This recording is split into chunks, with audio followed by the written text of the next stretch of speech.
اعوذ باللہ من الشیطان الرجیم بسم اللہ الرحمن الرحیم ربنا وابعث فیہم رسولا منہم یتلو علیہم آیاتک ویعلمہم الکتاب والحکمت ویزکیہم انک انت العزیز الحکیم۔ پاک رب نے اس آیت میں حضور اکرم صلی اللہ علیہ وسلم کے آنے کے مقاصد کو بیان فرمایا ہے۔ حضور اکرم صلی اللہ علیہ وسلم کی سیرت کے حوالے سے ربیع الاول میں بڑے بیانات ہوتے ہیں اور ٹھیک ہوتے ہیں، لیکن حضور اکرم صلی اللہ علیہ وسلم کے آنے کے مقصد کو بیان نہیں کیا جاتا کہ حضور کیوں تشریف لائے تھے، آیا ان باتوں پر ہمارا عمل ہے؟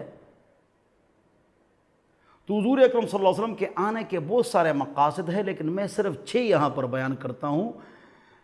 ربیع الاول کے حوالے سے بھی، حضور اکرم صلی اللہ علیہ وسلم کے شان کے حوالے سے بھی اصل بات یہ ہے کہ اس پر عمل کرنے کی ضرورت ہے، اور اس پر ہم عمل نہیں کرتے ہیں، عمومی طور پر اس پر عمل نہیں ہے۔ نمبر 1، حضور اکرم صلی اللہ علیہ وسلم کے آنے کا جو مقصد ہے تلاوت قرآن شریف۔ 2، حدیث شریف کی تعلیم اور قرآن کا درس اور دلوں کی صفائی۔ یتلو علیہم آیاتی، تلاوت کلام پاک، ویعلمہم الکتاب، قرآن کا درس، والحکمہ، حدیث کا درس، ویزکیہم، دلوں کی صفائی۔ یہ 4 مقاصد۔ 5واں مقصد، بعثت لأتمم مکارم الاخلاق، مجھے اس لیے بھیجا گیا کہ اخلاق کو اعلیٰ پیمانے تک پہنچاؤں۔ تو اخلاق کیا ہے؟ کسی کے سامنے ہنسنا، تکیہ رکھنا، چائے دینا، اس کو ہم اخلاق کہتے ہیں۔ یہ اخلاق نہیں ہے، یہ اخلاق کا ایک جز ہے۔ اخلاق کہتے ہیں صبر کو، صبر کہتے ہیں اخلاق کو، اور یہ مشکل کام ہے۔ جو صبر والا ہے وہ با اخلاق ہے۔ اور 6واں مقصد، بعثت لأکثر المعازف، مجھے اس لیے بھیجا گیا کہ ڈھول ڈمکے، گانے بجانے، فلمیں، ڈرامے، یہ جو جس میں یہ چیزیں استعمال ہوتی، فحاشی، یہ ختم ہو جائے۔ میں فحاشی کو ختم کرنے کے لیے آیا ہوں، ڈھول ڈمکے کو ختم کرنے کے لیے آیا ہوں، بمحق المزامیر، رباب، گٹار کے تاروں کو توڑنے کے لیے آیا ہوں۔ تو حضور اکرم صلی اللہ علیہ وسلم ڈھول کو توڑنے کے لیے آئے تھے۔ صحیح حدیث ہے، ہم حضور کے پاک ناموں کے ساتھ نعت میں اور قوالی میں ڈھول بجاتے ہیں۔ فتاوی علمگیری کے اندر لکھا ہوا ہے، اللہ کے پاک ناموں کے ساتھ یا قرآن و حدیث کے ساتھ ڈھول بجانا، اس کو جائز سمجھنا یہ کفر ہے، ویسے گناہ کبیرہ ہے۔ اللہ سے ڈرو۔ سب سے بڑا گناہ اس دور کا یہ ڈھول ڈمک کے گانے بجانا ہے۔ 2، نماز میں سستی۔ 3، شرعی پردے کا نہ ہونا۔ یہ تینوں ٹھیک ہو جائے، آہستہ آہستہ نظام ٹھیک ہو جائے۔ تلاوت کتاب یہ کرو، قرآن و حدیث کے درس میں بیٹھو، وہ قرآن و حدیث کا درس جس میں امت کو جوڑا جائے۔ ہاں، ہم توڑ پیدا کر رہے ہیں، جوڑ نہیں پیدا کر رہے ہیں۔ جو قرآن حدیث اور ختم نبوت کو مانے وہ مسلمان ہیں، سب مانتے ہیں، لہذا سارے مسلمان ہیں۔ امت کو جوڑنا ہے۔ شرک سے بچو تاکہ نبی علیہ السلام کی شفاعت ملے، بدعت سے بچو تاکہ نبی علیہ السلام کے ہاتھ کا حوض کوثر ملے۔ اس سے بچنا ہے انشاءاللہ۔ تو حضور کے آنے کا مقصد کیا ہے، اس پر ہم سوچتے نہیں۔ اور حضور اکرم صلی اللہ علیہ وسلم انتقال فرما رہے ہیں تو کیا فرما رہے ہیں؟ الصلاۃ الصلاۃ، نماز کی پابندی کرو، کرتے ہیں۔ وما ملکت ایمانکم، غلاموں کے ساتھ، ملازموں کے ساتھ نرمی کرو۔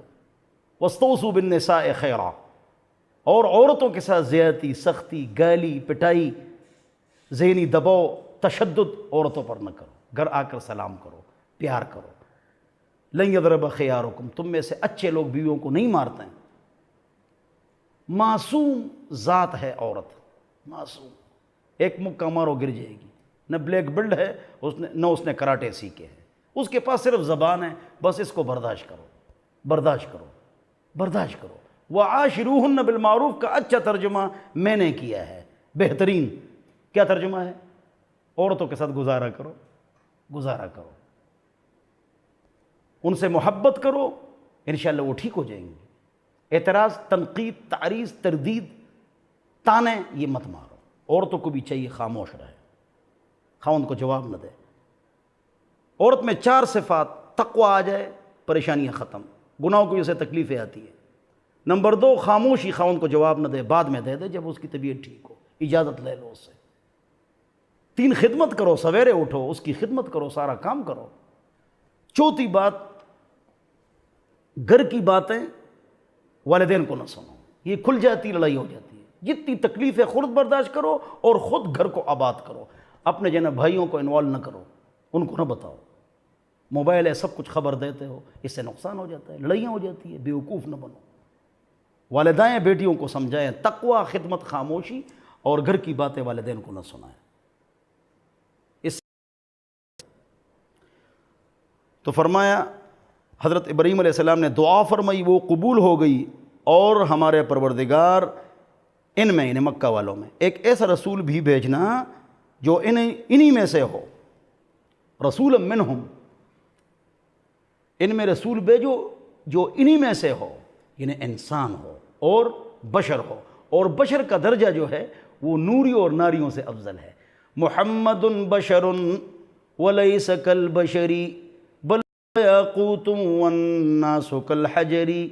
حضور اکرم صلی اللہ علیہ وسلم بھی بشر ہے، ہم بھی بشر ہیں، لیکن ہمارے جیسے نہیں ہیں۔ وہ یاقوت کا پتھر جس طرح ہوتا ہے، تاجوں میں، ڈیکوریشن پیسز میں لوگ سجاتے ہیں، اور ہم عام پتھر ہے جس پر لوگ پیر رکھتے ہیں۔ بشر کا درجہ نوری اور ناریوں سے افضل ہے۔ بشر کو، خاکی کو، نوری اور ناریوں دونوں نے سجدہ کیا، اور سب کے سردار ہے، سید البشر بھی ہیں، اور نور و ناریوں سب کے سردار ہے حضور اکرم صلی اللہ علیہ وسلم۔ جو ان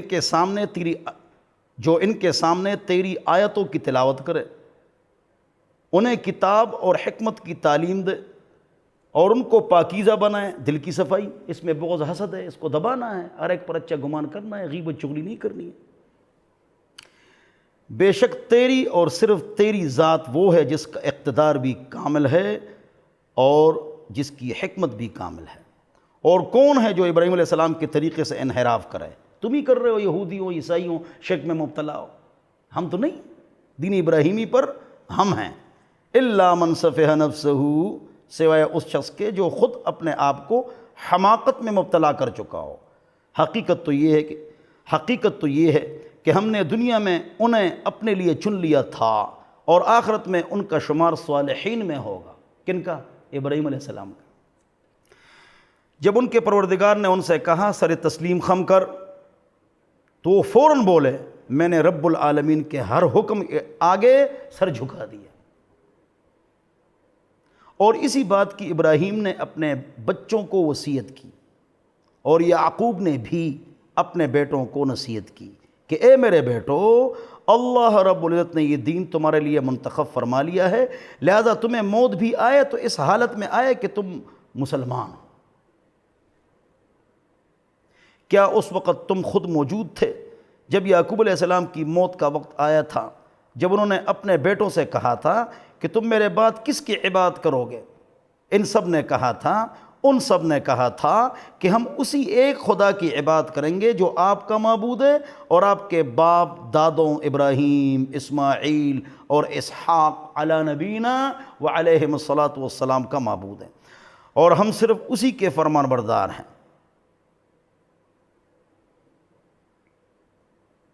وہ ایک امت تھی جو گزر گئی، جو کچھ انہوں نے کمایا وہ ان کا ہے، اور جو کچھ تم نے کمایا وہ تمہارا ہے، اور تم سے یہ نہیں پوچھا جائے گا کہ وہ کیا عمل کرتے تھے۔ جو لوگ چلے گئے، تم قرآن و سنت پر عمل کرو۔ اور یہ یہودی اور عیسائی مسلمانوں سے کہتے ہیں کہ تم یہودی یا عیسائی ہو جاؤ، راہ راست پر آ جاؤ گے۔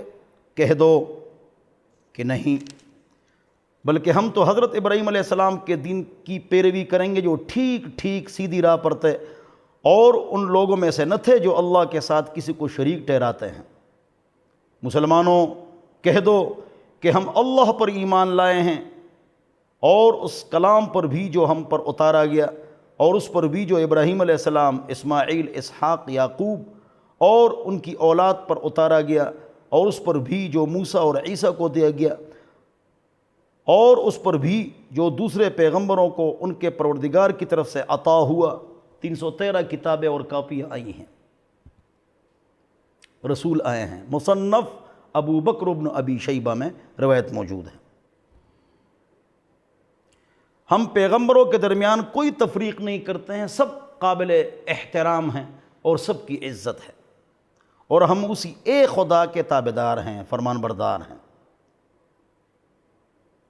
اس کے بعد اگر یہ لوگ بھی اسی طرح ایمان لے آئیں جیسے تم ایمان لائے ہو، سبحان اللہ، صحابہ کی طرح ایمان مطلوب ہے، تو یہ راہ راست پر آ جائیں گے۔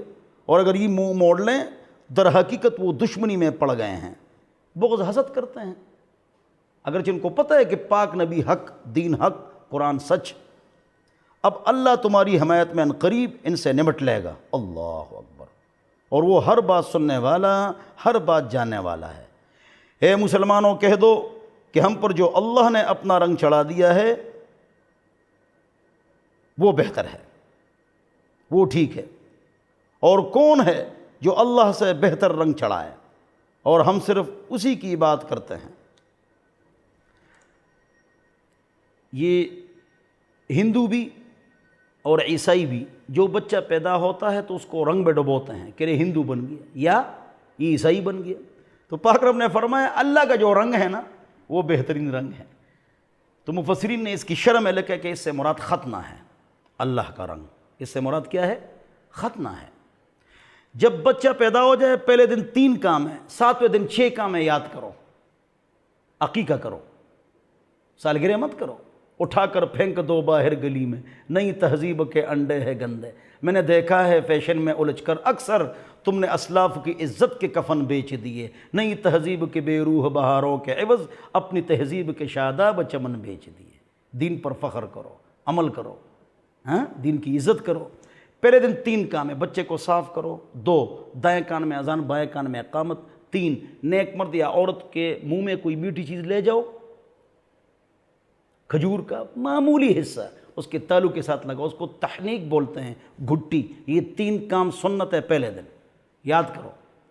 7ویں دن 6 کام ہیں، سر کے بال ہٹاؤ، 2 چاندی کے ساتھ تولو، 200-300 روپے غریب کو دے دو، اتنی بنتی ہے، اس کو دفن کرو، بالوں کو، سر پر زعفران ملو، 2 بکرے بچے کی طرف سے، 1 بکرا بچی کی طرف سے، اگر طاقت نہ ہو تو 1 بکرا بچے کی طرف سے بھی جائز ہے، 1 بکرا۔ حضور اکرم صلی اللہ علیہ وسلم نے امام حسن کی طرف سے 1 بکرا کیا، جائز ہے۔ اور اگر عقیقے کی طاقت نہیں ہے تو آپ گناہگار نہیں ہے، پریشان نہ ہونا۔ جس کا عقیقہ نہیں ہوا ہے کوئی پریشان نہ ہو، گناہگار نہیں ہے، خوش ہو جاؤ۔ لوگ دل میں کڑتے رہتے ہیں ہمارا عقیقہ ہوا ہے نہیں ہوا ہے، کوئی بات نہیں، پریشان نہ ہو، کریں گے انشاءاللہ۔ 7ویں دن عقیقہ سنت، 21ویں دن اور 14ویں دن یہ مستحب ہے، بعد میں عقیقہ نہیں، وہ صدقہ ہے۔ ختنہ کراؤ، اچھا نام رکھو، قیامت کے دن تمہیں اپنے ناموں کے ساتھ پکارا جائے گا، تمہارے باپوں کے نام کے ساتھ پکارا جائے گا، ماں کے ساتھ نام کے ساتھ نہیں پکارا جائے گا۔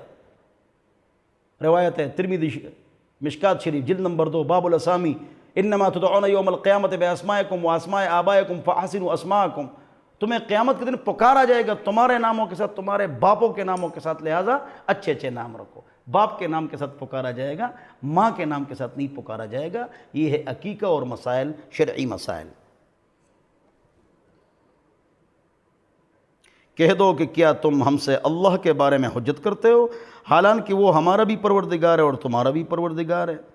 یہ اور بات ہے کہ ہمارے اعمال ہمارے لیے ہیں اور تمہارے عمل تمہارے لیے، اور ہم نے تو اپنی بندگی اسی کے لیے خالص کر لی ہے، وَنَحْنُ لَهُ مُخْلِصُونَ۔ بھلا کیا تم یہ کہتے ہو کہ ابراہیم، اسماعیل، اسحاق، یعقوب اور ان کی اولادیں علی نبینا وعلیہم الصلاۃ والسلام یہودی یا نصرانی تھیں؟ اے پیغمبر خدا محمد مصطفیٰ صلی اللہ علیہ وسلم، ان سے کہہ دو کیا تم زیادہ سچے ہو، کیا تم زیادہ جانتے ہو یا اللہ؟ اور اس شخص سے بڑا ظالم کون ہوگا جو ایسی شہادت کو چھپائے جو اس کے پاس اللہ کی طرف سے پہنچی ہو۔ تمہاری کتابوں میں یہ بات موجود ہے کہ نبی حق، قرآن حق، تو کیوں چھپاتے ہو؟ وہ بڑا ظالم ہے، اللہ فرماتے ہیں۔ اور جو کچھ تم کرتے ہو اللہ اس سے بے خبر نہیں ہے۔ بہرحال وہ ایک امت تھی جو گزر گئی، جو کچھ انہوں نے کمایا وہ ان کا ہے، اور جو کچھ تم نے کمایا وہ تمہارا ہے، اور تم سے یہ نہیں پوچھا جائے گا کہ وہ کیا عمل کرتے تھے۔ پہلا پارہ مکمل ہو گیا۔ دوسرا پارہ یہ انشاءاللہ آئندہ درس میں دوسرا پارہ شروع کریں گے۔ اللہ تعالیٰ مجھے اور آپ کو عمل کی توفیق عطا فرمائے، دین پر چلنے کی توفیق نصیب فرمائے۔ وآخر دعوانا الحمدللہ رب العالمین، وصلی اللہ علی النبی الکریم۔